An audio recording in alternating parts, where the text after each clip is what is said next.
Love is all is love is all love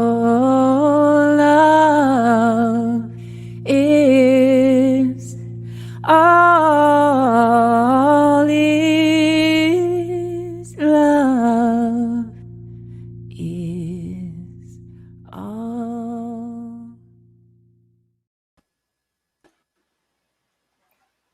Hello.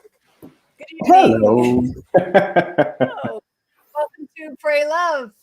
Why do I say you ever catch yourself doing that thing? Welcome to Pray Love, hosted by Deb Maybury and Dave Rogers. We appear here on Facebook and YouTube live on Tuesday evenings at 8 p.m. And we are delighted to share this time with you. And we encourage you to please ask questions.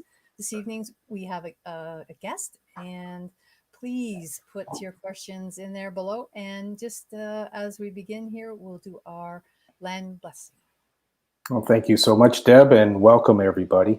We'd like to begin by acknowledging that the land on which we gather is a traditional territory of the Haudenosaunee and Anishinaabe. This territory is covered by the Upper Canada Treaties, is within the lands protected by the Dish with One Spoon Wampum Agreement. Mother Earth, Father Cosmos, all of our ancestors, guides, friends, family, and beloveds, thank you for this opportunity to connect. And may we tap into healings, divine wisdom, guidance, and sharing. As we have a session today that I have a feeling may connect at multiple levels. And it's so beautiful to be in your presence again, Deb. Always. How are you feeling today? I'm feeling really sort of invigorated tonight. I just literally, a walking sage, and really noticing that the weather is shifting. It's just a beautiful night. So I feel really great. And how about you, Dave? I've had a crazy, wonderful, magnificent, marvelous, miraculous day today. And the shift of temperature from minus 18. And when I got in the car today, it said 11.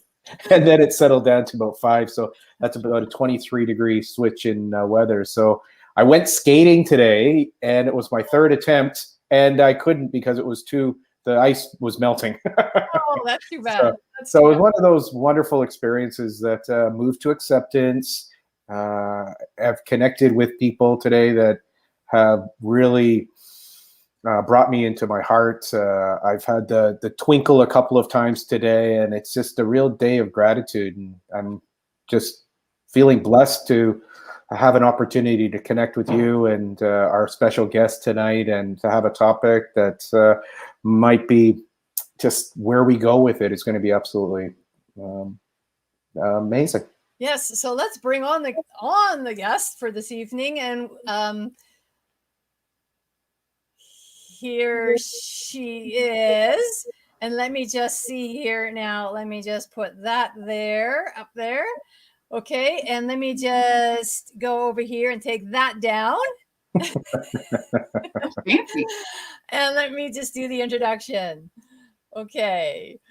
This beautiful woman in front of you this evening is Reverend Heidi Jonge. She's the pastor at the Westside Fellowship Christian Reformed Church in Kingston, Ontario. And she didn't have this in her bio, but I had to say this because I love the way it sounded. She's from Bellingham, Washington. She and her husband, Tim, have 3 daughters who I've met, the beautiful kids. Heidi's passionate about engaging restorative practices and conversations in difficult situations.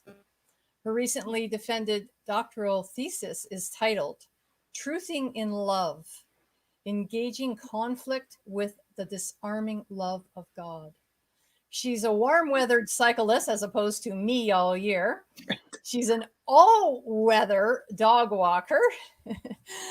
And she's in the season of her life. Most of her spare time is being spent working on a beautiful project. I'm going to show a picture of that in a moment in honor of her beloved mom, who passed away this past November at the age of 70 years old. Now I want to do just a special honoring. Pray Love is a spiritual show, and just want to, just know, Heidi, that I was watching your posts and praying along with you and your family and friends for your mama and your family. I always do a little, when I bring in the guests, it's kind of like, well, how did we meet? And I actually met you, in that role. You were conducting services for a mutual friend of ours, Sandra Stubbard. So first of all, welcome to Pray Love. Thank you. And if you want to speak a little bit about how we did meet, but I want you to kind of, how do you end up becoming a reverend? And are you doctor, reverend, doctor, master, under God? What are you? How do we refer all these terms to you? Oh, sure. Thank you. And thank you so much for having me. I'm really looking forward to this. I took a chance to watch some of your other shows. And oh my goodness, you've had some amazing guests. I'm like, I don't know how I got here, but I'm so glad to be here. And anyway, so yes, you and I met in connection with the death of our mutual friend. And I was so honored to be able to mark the milestone of her life and her death in her life, and to get to meet you. And then we went on a walk, I don't know, a year or so later, stayed in touch through Facebook. So I just was excited to be able to intersect with you in this way and to meet Dave as well. So yeah, I guess very officially, my title is Reverend Doctor, but the doctor is really, really fresh because I just defended my dissertation and haven't I haven't walked across the stage yet, so I don't have the diploma or the hood. In fact, I might not be able to get to walk across the stage because my school is in the States and my graduation would be in May, and I don't think I'll be able to go for that. So I know, me and so many other people not being able to graduate in the typical way. But so the Reverend title, that comes in our denomination. So that, the Christian church has many, many different denominations and edges. And for my denomination, you become a reverend when you are ordained into ministry.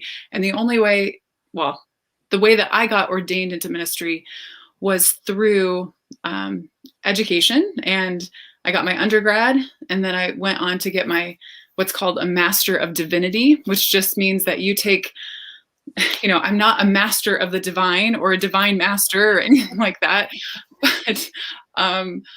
but it means that you have taken all the courses you need to be able to preach well, understand scripture from the perspective of our denomination.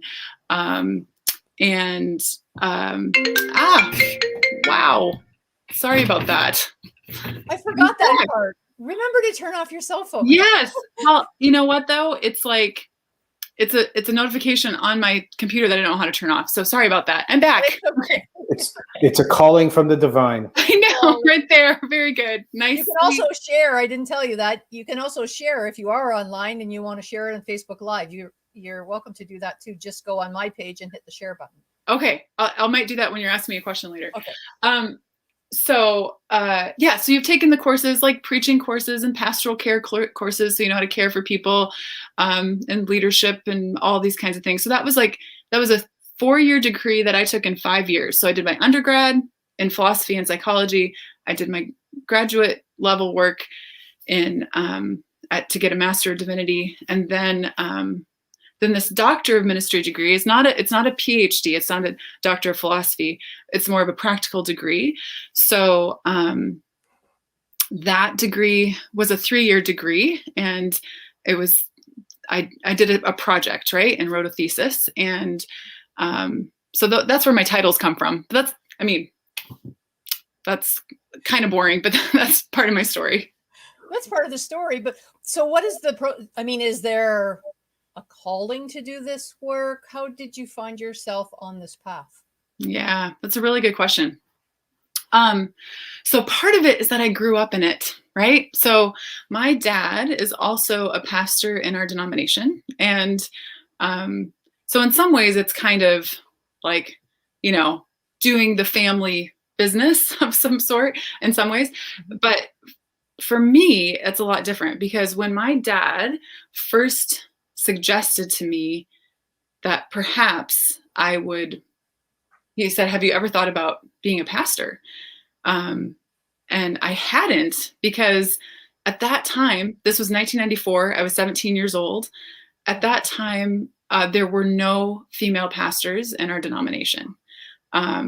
So women were not ordained, were not able to be pastors. And so, but when he said that, clearly he had made a shift in his thinking over the course of time to believe that this was okay and that God smiled on such things. And so there was that immediate support that my parents thought this would be okay. And we hoped that the denomination was going to be opening up to this. And so he asked me that. And for me, I mean, people have different calling stories. And for me, it was a matter of looking at all the different things that I love to do. So I was working in a retirement center. I was working with elderly people as a hostess in the dining room, and in Bellingham, Washington. That's where I did my high school life. I wasn't born there, but that's where I went to high school. That's where I came of age. So that feels like home, right? So that's what I put on Facebook as my home, even though we moved around a ton. Anyway, I was working in this retirement center, and I loved studying, and I loved writing, and I loved music and singing. And I was, that's a job where I could do all the things that I love. I can be with people. I can be in the books. I can be in solitude. I can sing and play. And so that was when it kind of began for me. But, at that time, as I said, women were not allowed to be ordained. It was a few years later that the first women were ordained and able to become pastors in the denomination. And so I went to undergrad and took all the courses that I would need to be able to go to seminary, which is where I got my Master of Divinity. So I was prepped for that.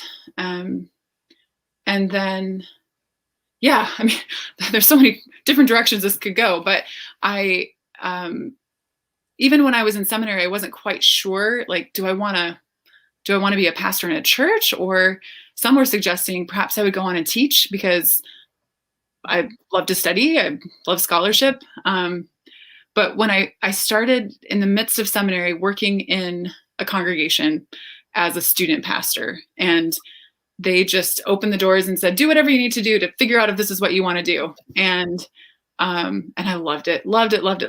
And so I have been, for the most part of my ministry, working in a church setting. So I'll leave it at that and let you ask me more questions. There's so many different things I could talk about, but I want you to take me where you want me to go. Okay, that's great. Thank you. Yeah.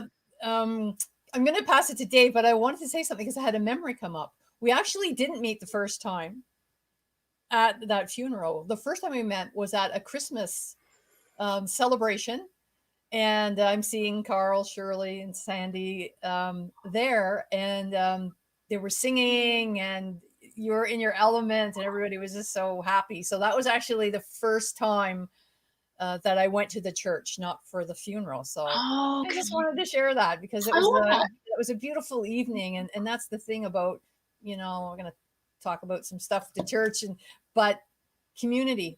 You've created a community there where people feel welcome, and it was a really wonderful evening. So I just wanted to put that out there. I like that. It was a very quick hello, nice to meet you kind of thing.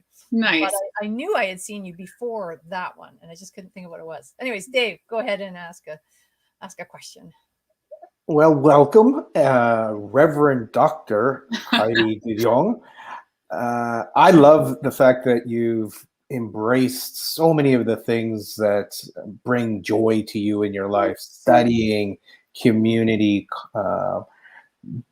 engaging with people in different scenes and settings. I guess I'll be specific about your PhD, because there's people today on the line, I have a feeling, who've been thinking about doing a PhD, been pondering it. Would you share with us what was perhaps an obstacle or challenge that you had with getting the PhD? Mm-hmm. And of course, what was a high and low of the experience? Oh, that's really great. So an obstacle, I mean, I just first have to say how grateful I am to my congregation for saying, yes, we believe that this is good for you to do, to take time to do this, right? So once you've been in your congregation in our church for 7 years, they grant you a sabbatical. And I'd been here for 7 years. And I said, you know what? Some people go away for 3 months, walk the Camino or whatever. And that just doesn't fit into my life. Like, I've got 3 kids. My husband works nearly full time. I can't just go away for 3 months. I said, but I can.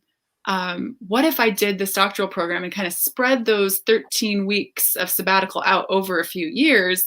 And they worked with me on that. And so the obstacle was trying to figure out, how do I fit this into my life?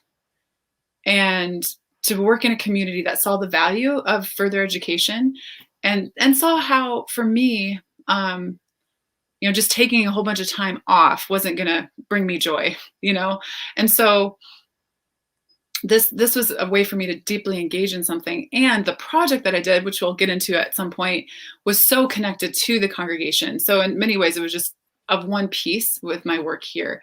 So once we figured that out, and we figured out that my best work happened when I had dedicated, like a full dedicated week, as opposed to trying to pick away at it, here and there, a day a week or something. No. I needed a full week to dive into my work and then to come back up and to do that over and over again.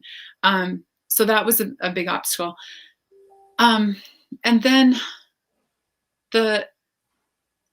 another really large challenge, and then I'll finish with the joys, was trying to find my writing voice for a dissertation.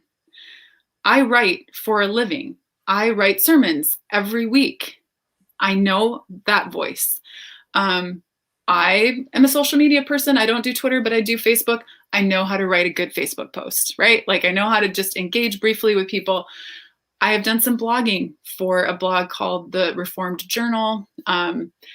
And I know my blogging voice, but to write 170 pages that was academic, but also self-reflective, a doctor of ministry is not purely academic. That was a unique voice to try to find. And I was so stuck. And I did a lot of my writing at Providence Spirituality Center, which is a center here in Kingston, and I have a spiritual director there. And they have this big retreat center, and I would go there for the week, and I'd eat with the nuns, and I would be by myself most of the time. Anyway, I was talking with my spiritual director, Sister Lucy, and I was like, I'm so stuck. It just feels like there's this big block. And Sister Lucy would say, sit with the block. Sit with the block. And so she just gave me so much wisdom, and to not try to move the block or understand the block or dissect the block, but just sit with the block. And I did, and eventually, was able to find a voice. So that was a true joy. And then perhaps the deepest joy was the project itself brought a dozen people in my congregation together around an issue, a topic, which is more than an issue and more than a topic, but a subject that where there were many conflictual opinions, right? And we intentionally gathered people who did not agree, who were on very different pages.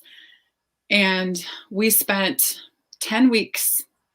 We used a curriculum that I did not write. My job wasn't to write a curriculum. I was intensely studying the process of conflict and how we engaged that conflict and how we didn't engage it. And to be with that group of people and to not run away from the conversation and to not like duke it out, but to have and to surface the conflict and to keep surfacing it. That was hard. That was hard. There were so many times I wanted to be done. I was like, nope, I am so done. I can't do this anymore. So, yeah. Okay, right on that point. What was the most difficult conflict in that conversation? Challenging. Yeah. Okay. So the conversation we had was about sexuality. So that was what we were talking about. Okay. And in our denomination, we in some traditions, scripture, the Bible is kind of neither here nor there. It's like, and in some, it is everything to the point where it gets to the point of being worshipped, like we're worshiping a book. And you can sense that I have a problem with that. Like I don't think we worship a book. But a lot of this conversation comes down to how we interpret scripture. And the way we interpret scripture and why we interpret scripture the way we do is so complex and has such deep roots and history in each of us as individuals. And so I think that was the most difficult part, is that the process of studying scripture is called hermeneutics, right? And or how we interpret scripture. And that was the thing underneath. We're interpreting scripture differently. We come to it with different assumptions. We see different arcs in the full story. And so we'd say the same word, but mean different things. And I think that so often is at the center of conflicts, is that we say a word, we think everybody knows what it means, or we think everybody thinks it means the same thing we think it means. And we don't slow down enough to say, now, what do you mean by culture? What do you mean by the world? What do you mean by love? Right? What do you mean by pray? Like all these words have so much meaning for each of us. And I think that's the most difficult part, is that you're speaking the same language, but you're not speaking the same language. You know? Yeah, it's the meaning. The meaning you give to the word can crucify one and put another on a pedestal. It can be the same word, but we have a different interpretation of what that actually means. Yeah, that was, so it was difficult. And yet, like I was trying to say that this was like a big joy, but I mean, most of it was just really, really hard work, but we stuck with it and nobody left. Nobody stopped, and community grew. And we started this project in January, and then COVID hit and we had to finish it online, which was so difficult. So we didn't get to finish the experience with eating together or hugging each other or doing any of the things that would have been so good for closure. So that's difficult. I still long for that, but we stuck with it. And that to me is miraculous. Mm-hmm.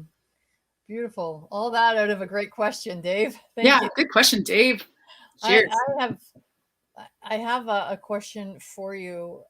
It's a very sort of hot topic. I mean, various churches have gone through a lot of changes, and I think now a lot of people fall under this umbrella. I don't know if it's for safety reasons or just different perceptions or, spirituality. Mm-hmm. So it's almost like I'm almost seeing sort of this battle between religion and spirituality. I don't know if it's some people it's merged, some people it's very distinct and separate. And what would you say is the difference, or is there, like, in your opinion, between spirituality and religion? Yeah, that's a really great question. It's actually one that my husband works with a lot, because my husband is a chaplain at Kingston General Hospital. Okay. And he's Kingston General. Yeah. Yeah. My auntie was. Oh, bless. Yeah. Yeah. So actually, he's a spiritual care facilitator there, spiritual health facilitator. So interesting. They actually don't use the word chaplain. And his work, a lot of people assume that he is there as a religious practitioner, right? That he's going to come into their rooms and try to convert them to Christianity or something like that. But that is explicitly not what he is there for. He's there to tend to the spiritual health of the person, right? And so while clearly in our lives there's a place for religion, and I'll get there, that is, I do think there's like an overlap, right, between religion and spirituality. But anyway, I share that because that is a line that my husband often has to navigate and explain to people. Now, if somebody wants help connecting with their religious community, or if he's seeing someone that happens to be a part of our religious community, yeah, then there's that overlap. But he's really there to tend to the spiritual needs of the person. And the spiritual needs of a person are so multifaceted and complex, and are not necessarily, I mean, they're not, your need for friendship and community is a spiritual need, right? Like our spirits are multifaceted and complex. So one of the founding fathers of our denomination, John Calvin, talks about there being the seed of religion in every person. And in other words, talking about there is within each person this desire, this seed, that can germinate, that to connect to someone, to something bigger, right? And maybe someone would call it the seed of spirituality, but it's the seed of desire to connect to God. And again, different people mean different things by that word, right? So I recognize that. But one of the things I like to think about with religion is that word in the Latin comes from the word religere, which means, so ligere is connected to the word ligament, something that ties something together. And to religere is to tie back together again. And I love that. Like, I love the thought of things being tied back together, or us recognizing perhaps that we were never as apart as we thought we were. But anyway, so that seed of religion, that germ of religion, that beginning of religion is this desire for reconnection to God, to others, to the earth, and an eternal reconnection as well. A big word in the Old Testament of the Bible is shalom, which means peace, but not peace in the sense of inner tranquility or just a lack of war, but peace in the sense of right relationships between people, between me and myself, like the internal relationship between me and God, between us and the earth. And so that move back into right relationship is what I think the best of religion is. Now, that word religion, though, I mean, as soon as we think about religious services or religious occupation or being religious, we're thinking often about the institution of religion. And so all the other stuff you could probably say kind of falls in the category of spirituality. But as soon as you talk about the institution, well, there's a lot of hurt that the institution has caused. And I get that. I get why people leave the church. There was a definite period of my life that I was done. I did not want anything to do with the church, except I didn't leave. And it was a very difficult time where I felt so jaded and so disillusioned by what had happened. And so I get that. And at the same time, because when you get a group of people together, they have a lot of power, that can turn very corrupt, and that can hurt a lot of people. And often that's what people see religion as, is a structure with power that hurts people. And yep, it happens. And so I get why people leave and say, I will connect with my spirit and the spirit of God and the spirit of others, the spirit of the land, but do not associate me with the institution. And at the same time, what keeps me, part of what keeps me connected, is that I think the church, my church, I'll just talk about my church. Something can happen in a community like a church that doesn't seem to happen other places. And by that, I mean, you get a group of people together who in some ways have some things in common. Clearly, there are some beliefs and things that draw them together. But wait 5 minutes and you realize that there's a lot you don't have in common, right? Like, there are so many things that could divide us. And when you feel that pinch and that rub, you know, yeah, you just might want to go the other direction. And I bless people who need to do that. It's fine. But if you stick with it, and you stay with people with whom you don't agree, and you work on finding the things that do connect you, and you work on engaging the conflicts that you do have, there's just an amazing community that can develop there. And I believe it, and I've seen it, and I've lived it. And so I keep coming back to church.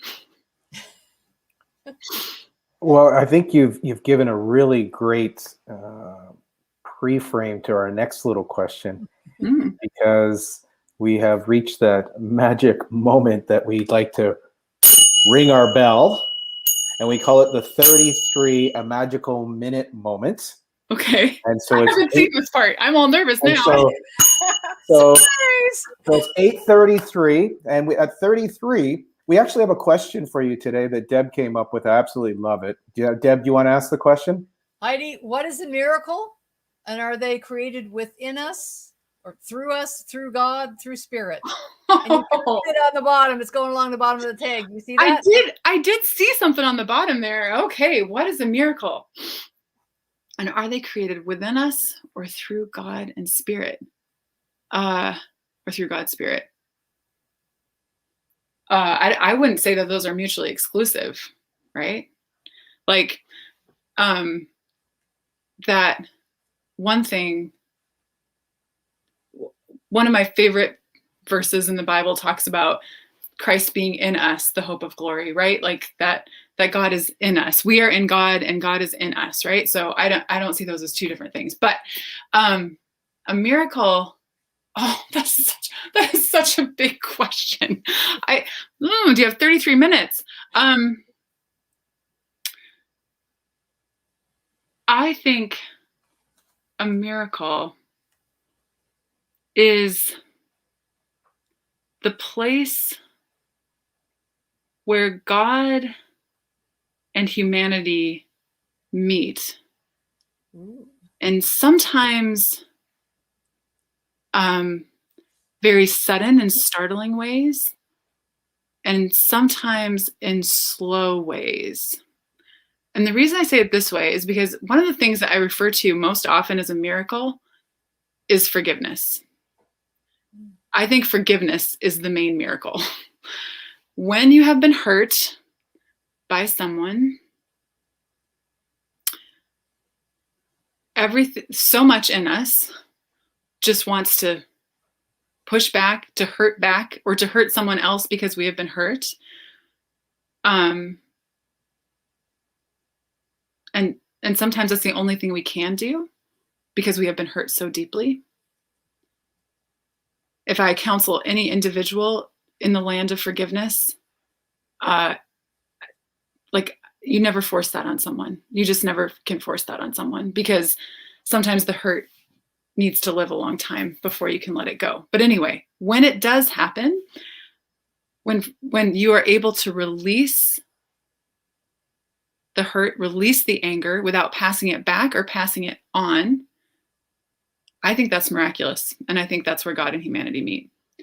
And sometimes that happens quickly and surprisingly and suddenly.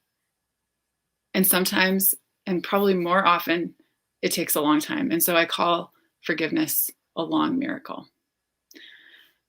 How's that? I like it. And Dave, do you want to answer the question? Well, I like it from one perspective. I love it from the perspective of that's a way that we would have more miracles in our life, is by being more forgiving. And by being forgiving, it opens the space for us to see the miracles. I love miracles. I've decided this year is a year of miracles. So I'm using the word miracles a lot, and I'm noticing a lot of miracles. And whether it's a combination of synchrodestiny, where you put out a request and then all of a sudden it like appears and it's like, wow, that's a miracle. And my left brain works with that, because if I statistically do the mathematics actually says it's impossible for that to happen. It's like billion times a billion. It's like it's statistically impossible, yet it happens. And so I'm rationalizing miracles today, each day, in the way that I'm dancing with the universe and celebrating awareness, and that awareness that so many things in our life is a miracle. The fact that we're having this conversation, statistically, it's a miracle. The fact that if you think about 20 years ago or 30 years ago, and the way that we used to use the old phones, and we'd have to sit there on the floor, closing our eyes, imagining each. And today we're doing it, and we're face to face, and we're having this beautiful conversation. It's a miracle, and I'm really grateful that you're part of the miracle, Dr. Reverend Heidi. Oh, I love that. I love that. Yeah, the folds of time and reality, and how things come together. Yeah, there are lots of little bright miracles in every day. It's so true. And let me pass it over to Deb, because she's been playing with her miracle for the last 6 months, and that little fella's been such a miracle in her life. The sage? Absolutely. Sage has been an absolute miracle in her life. So I was going to put him in his cage before the show, and just when you mentioned it, I went, oh no, he might wake up, but he's sleeping right there. Our words are like miracle, beautiful music to his ears. It's a lullaby. Nightmare. Miracle. Nightmare. Do you know what? When this question came to me this afternoon, I was with Sage in the kitchen, because that's where he likes to reside. And I didn't even think about it after I sent it off to you, Dave. And I'm sitting here listening to Heidi and thinking, what is the miracle? And what came to me just in that moment was that I believe that a miracle is when we quieten ourselves down enough that we become more aware of the true realities around us, in the sense that there are miracles, which you've both alluded to, everywhere. And we I think develop this awareness that we're functioning at a high enough level that we're seeing clearly, and therefore we're seeing the higher frequency items. And then when we have that synchronicity, it's like this miracle just pops, it just arrives. So I do believe that there's something very special in the sense of, whether that's God or spirit or the Matrix, that there's just this sort of popping of reality, and then this beautiful thing happens. But the interesting thing with the miracle is sometimes it's perceived as a positive, sometimes it's perceived as a negative, and we never know until it has time to cycle and sit with us for a period of time. Yeah. Oh, that's good. Yeah. Like this idea, when something happens miraculous, if we see it as miraculous or not, we're like, was this a good thing or a bad thing? I mean, so there so many points of our lives are just part of such a long story. So yeah, slowing ourselves and quieting ourselves to open our awareness. I really like that. Yeah, I've never heard of anybody saying, you know what, I really forced that miracle this week. I pushed through and forced that miracle. Sit with the block. Sit with the block. Don't try to move it. Exactly. Sit with the block. Dave, I'm going to pass it over to you for a question. Do you have a favorite prayer to assist people in shifting their beliefs about grief? Wow. You told me he asks fun questions. He really does. A favorite prayer to assist people in shifting their beliefs about grief. Well, I'm glad you mentioned grief, first of all, because that is another theme of my life. Like I wrote about conflict in my dissertation, but the other thing that I thought about doing was working with grief. Part of my story is that my first husband was killed in a car accident when I was, 23. So I was a widow really young. Also my story, my oldest daughter, who's now 14 and healthy, but when she was a baby, she had cancer. We thought we were going to lose her. And so there was that. And then of course, the loss of my mom. So grief, I'm familiar with it and acquainted with it. So people shifting their beliefs about grief, I mean, that would then assume that they have beliefs that are short-sighted or narrow, and they need to maybe broaden their beliefs about grief. First of all, I just have to be very, very careful with that, right? Because if I have kind of what I think is a broad view of grief, it might not be as broad as it needs to be. And I see someone who seems stuck in a certain way or having a narrower perspective, I need to honor where they're at. I remember once when I was a student chaplain in a hospital just for a summer, and I was working with a family whose daughter had just been in an awful car accident, and she was a hair's breadth away from death. And they were from an even more kind of strict Reformed tradition than I am. And there was just this, like, I'm sure they were in shock, but one of the parents, I think it was the dad, said like, well, this was God's plan. And I'm like, oh, like everything in me was saying, whoa. But that was where he was at. And for me to attend to his spirit did not mean for me to correct his perspective from my perspective. You know what I mean? So to meet people where they are at in grief. And I think there are so many ways that, I think that's one of the ways, thinking that like all awful things are part of God's like agency and will, like that to me is all messed up when it comes to the open spaces of grief. But I'm kind of stuck on the part where you ask about shifting your beliefs about grief, because there's just so many different ways that those could be shifted or might need to be shifted. But when it comes to a prayer, I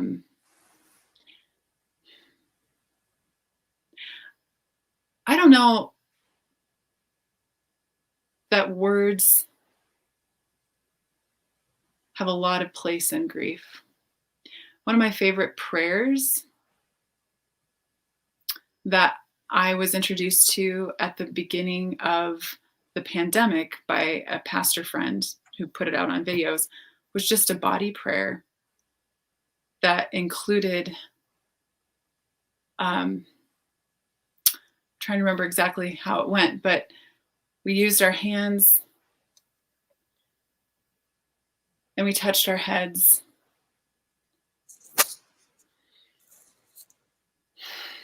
And we breathed. We held our hands out. And we did this. And the first time I did that prayer, I just wept. And so I did that several mornings. And in fact, my whole kind of Christmas series at our church of sermons was just talking about our embodiedness and the postures that we embody. And less than talked through, I believe grief simply needs to be felt. And we need to let ourselves be in this posture of like help, or this posture of open hands, whether that means to receive something or to let something go. So that would be the prayer, a body prayer. Thank you so much. That's lovely. Thanks to my friend, Pastor Elizabeth. Thank you, Pastor Elizabeth. Yeah. And I'm just sitting here and listening to you describe that and watching both of you go through those motions, and I just have goosebumps all over my arms. Just watching it feels somehow healing. It's very beautiful. And now, can I show the picture that you're working on for your mom, or Sure. Yes. I don't know where it's going to go here when I bring it up. It's going to come is. through us. I don't know if I can move us around or what we do here. I don't know, but I just wanted to show this. Yeah, I can't get us. Let me just see here. Now, okay. So I'm just going to leave that there for a minute because I don't know how to get it to the side. But maybe, Heidi, just, when we talk about grief, there are a lot of different ways to process grief. Yeah. Music, art, walking, just crying, being alone, being with others, these prayers, always in front of me, right? Yes, that's a good one. Okay. I've had that with me ever since I was about 14 years old. And that's, given a lot of meaning to what I felt at different times. But this project in honor of your mom, who, again, if people are coming in late, that passed away in November, how is that serving you in terms of healing and how do you there's been a lot of death with COVID and this year, and people aren't connecting. So maybe if you can incorporate a little bit about your mom, and you said you aren't able to be with your family, and people, are you having funerals? People aren't connecting. Maybe share a little bit about that process. Oh, for sure. Thank you. Thanks for asking about my mom. I love her so much. So she has been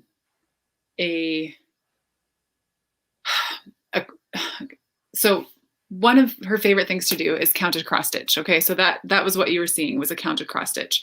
And in fact, I'm going to grab something. 2 seconds. Yes. Okay. So this one's actually a needlepoint. Okay. So not a counted cross stitch that she made for my dad when he got his, is it on the back of this? I think when he got his doctorate of ministry. And this is Hebrew. So blessed are you, God, our God and King, to eternity. You have sent, or he has sent, I think it's his wisdom on flesh and blood.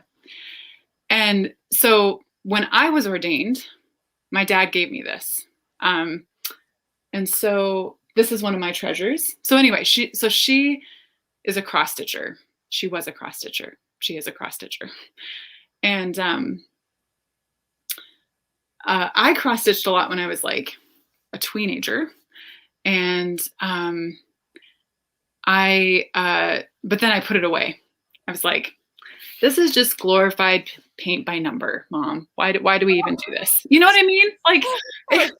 Like there was no, like, you follow a pattern and there's no like creativity, like originality to it. Right.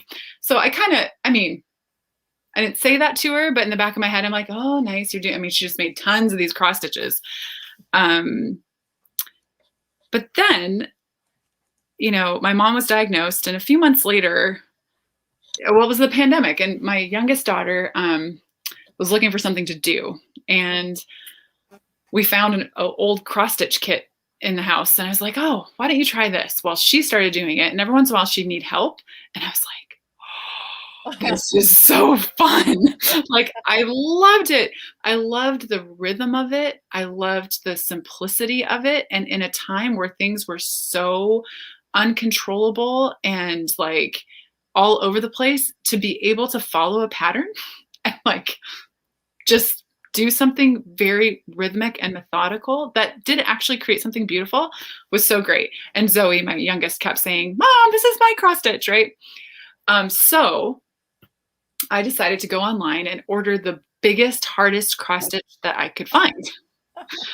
And I mean, it is insane. So it's not even halfway done. The picture that you showed, there's like so much more. It's a bookstore and I love books. So, that makes sense.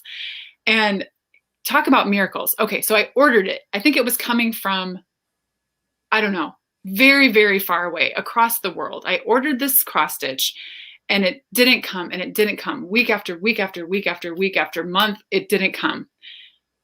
The last possible day before we were going to go to Minnesota to see my mom and spend some time with her in the summer, it arrived. Miracle. Boom. There it was. I was able to take it and to start it on this trip when I saw my mom, and I've been doing it ever since then. So I started it in like June, July. And now she's gone. And she said to me, she was so excited when I got this cross stitch. And she said, "The saddest part is I'm not going to be able to see it when it's done." And I said, "I think you'll still be able to see it, Mom." And so as I keep doing this, I mean, it's healing for me in the pandemic when so much, finishing my doctoral studies, pastoring my congregation, parenting my children, grieving my mom, like so much that is big. To have something small and rhythmic and predictable has been so healing for me. And it's an honor of my mom. So I think about my mom when I'm doing it and I just love it. And so that's an activity that connects me to her and to us and our relationship, a relationship that my spiritual director keeps reminding me still exists. Like the relationship didn't die. It's just going to change. And I have to interject. I'm sorry. I've been holding back because go, Dave. I'm curious on what is your religion say? And now what does your spirituality say? Because that's something that I'd be curious to hear. It gives me goosebumps to ask just because I have such a firm knowingness that your mom loves you so much. She's in your body. She's part of your DNA. And like the science part of me just is so convinced that she lives in you without a doubt. You want to talk to her? You'll hear from her. You're doing this beautiful art. You're doing it together. That's from my way of being. And it's just, I'd love for you to articulate a little bit. What is sort of your traditional teachings might teach you with being a ordained doctor of ordained religion, and what is your I think that's really good. I think that our tradition is appropriately I use the word agnostic, but I don't believe that scripture, that the Bible tells us exactly what is going on for those who have died right now. Okay. And I think that there's a lot of room to wonder. I mean, Jesus, when he was dying on the cross, said to the thief on the cross that was dying next to him, "Today you will be with me in paradise." And so I have a sense that there is, once you cross over from one life into the next, that there is a conscious experience that is alive. And I do not think, there is enough places in scripture, but beyond that, I don't think that we have to believe that people are somewhere way far away, but that they are perhaps in another dimension. I just think there's a lot of room for wondering and imagination. But what you said about mom being in me. So, one of the times that I cry, and I don't cry a lot, and when I do cry, I'm so glad. I really enjoy crying. I know that's a lot. Oh, I do. I love it. Deb knows we both love it. He's a crier. Yay, crying. So when I can cry, I love to cry. But the time that it happens is often right as I'm falling asleep. All of a sudden, I'll just get this like very vivid memory of Mom. And I start to cry, and it's usually as my husband's also trying to fall asleep. And he knows, don't touch her, don't comfort her. I want to be in that. I don't want a tissue. I don't want you to hug me. I just want to be in these tears and remember. And what I found myself doing, and I've only done this a couple of times, but what I found myself doing to help me through the tears is I found myself saying, shh, shh, shh, shh. Mm-hmm. It's okay, Heidi. It's okay. And I found myself comforting myself with my mother's words, and that was her. And that was me. That was me comforting me. That was my mom comforting me. That was the words I used with my daughters. I mean, there was just this like, and that was God's Spirit in me as well. There's just this like maternal, internal, maternal truth of God and my mom and me, just crying and comforting. That self-soothing is the mom soothing. Anyway, I'm going all over the place here, but I think it's a circle. So it's a beautiful circle of life, and it's a circle of divine feminine. Yeah. If you ever get to see the Pieta, I just couldn't stop crying. Mother Mary holding Jesus. It's just, and even just mentioning it just lights it up. And it was just such an authentic, pure love. Yeah. No question, no doubt, just being nurturing and present. Yeah. Thank you. Thank you. You know, we're approaching the end of the show, and I haven't even got to the big questions yet. So Heidi, we're gonna have to have you back on. Part two. I would love to come back. You are so fun to talk to.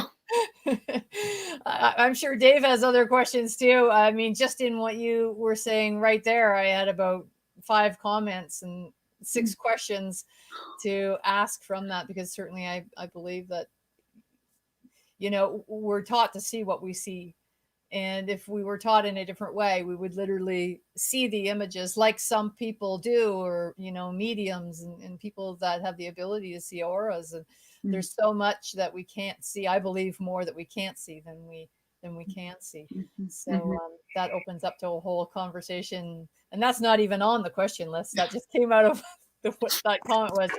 At the end, what we always do, Heidi, is there anything that you'd like to say, just, you know, like a minute or two, just anything that maybe you wanted to mention that you didn't have an opportunity to say, anything at all? Maybe you prepare a sermon to close the show tonight, whatever it is.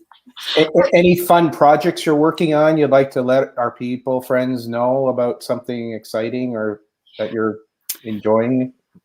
Yeah, I mean, man, there were things that I thought we would get to that we didn't as well. And so I really look forward to perhaps doing this again sometime. But because the thing that I said I was the most passionate about is having these difficult conversations, and one of the ways that we in our congregation have been approaching hard things is by using restorative practices. And the restorative justice movement has deep history in you know, our Native peoples, and also in like the prison system, right? Like how they have turned, you know, retributive justice and said, look, maybe there's a place for that, but the best kind of justice is restorative justice. And the best kind of conversations are ones where there are ways of restoring relationship. And so, I mean, that's what I'm passionate about in our congregation. So when we do this on all sorts of levels, we do this informally, but also very formally. If there's been hurt or pain, we have formal circles, and we ask the restorative questions. And to me, the restorative questions just unlock so much for a community. You know, what happened? What were you thinking when this happened? Who's impacted by what you've done or what happened, and in what ways? How are you impacted? What's the hardest part about this for you? What needs to be done to make things right? What are you willing to do to make things right? And And that over and over and over and over again unlocks community, unlocks healing, unlocks restoration. And I just want to see that not just in our congregation, but in schools. I mean, there's schools, there are businesses, there are cities that are run restoratively. And so we're hoping that Kingston City Council takes on restorative practices. Like, we have somebody from our church as a councilman, and we're like, circle up, folks. Robert's Rules of Order is not going to solve everything. We got to get in the circle. So that's my. Okay, beautiful. I love your questions. I'm gonna listen to this again and write down your questions, because that was so spot on. Thank you so very much. Very uplifting. And yeah, Deb, we got to figure out a way to have another session and maybe even have a little project that this could be a fun experiment, because we're so much into experiments here, conversation, and thank you so very much. Thank you. Yeah, it's been wonderful to connect with you again and have you on the show, Heidi. I feel like, okay, we're going for a walk soon, but yeah. We brought her. But did you notice, how big is Sage? Is she like, he or she? I don't remember. Oh, he's 8 pounds. Okay, so how did you, like, the puddles today, right? Like, they came up to my thighs in some places. It was a mess of a walk. So if we take our dogs on a walk, my dog is like 80 pounds now. So. Sage in Nevada. We'll figure it out. With a dog that size, I'm not worried about the puddles. I'm worried about the ability to eat Sage. We can talk about that. Okay. Thank you so much, Heidi. We'll connect. We definitely will have you back on the show again. And thank you for everybody who's watching. Thank you, Mr. Rogers. Always a pleasure. And as we go off, we'll listen to the beautiful Rosemary Phelan. Thank you and good night.